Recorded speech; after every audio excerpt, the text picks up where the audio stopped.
Je m'appelle Rend, je suis un des fondateurs de Snips. On développe une plateforme qui permet à n'importe qui de rajouter de la voix dans ses objets connectés. Ce qu'il faut comprendre, c'est que quand on donne accès à ces données personnelles, le risque, il n'est pas seulement pour aujourd'hui, il est aussi pour le futur. Personne ne sait comment le monde va évoluer, personne ne sait quel gouvernement sera au pouvoir, personne ne sait si l'entreprise à qui on a fait confiance va se faire pirater par un pays étranger ou par une autre entreprise. La seule façon de garantir que nos données sont protégées sur le long terme, c'est de garantir qu'elles sont protégées déjà aujourd'hui.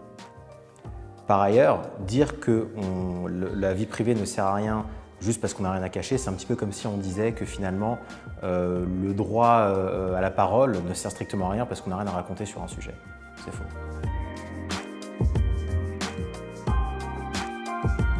L'intelligence artificielle, c'est un domaine de recherche assez large qui a pour but de répliquer des comportements humains dans des machines.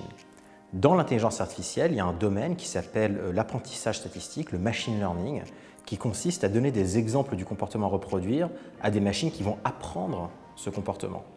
Et dans le machine learning, il y a une technologie en particulier qu'on appelle le deep learning. Et finalement, aujourd'hui, deep learning, machine learning et intelligence artificielle sont quasiment devenus synonymes parce que dans la pratique, le deep learning est la technologie la plus couramment utilisée.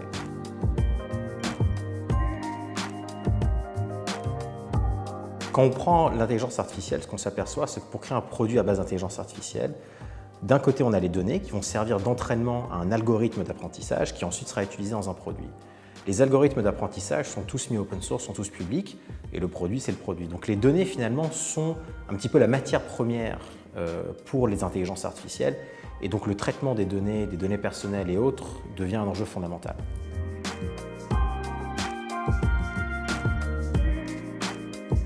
Chez Snips, on a été spécialisé depuis le premier jour sur l'intersection entre l'intelligence artificielle et le privacy by design.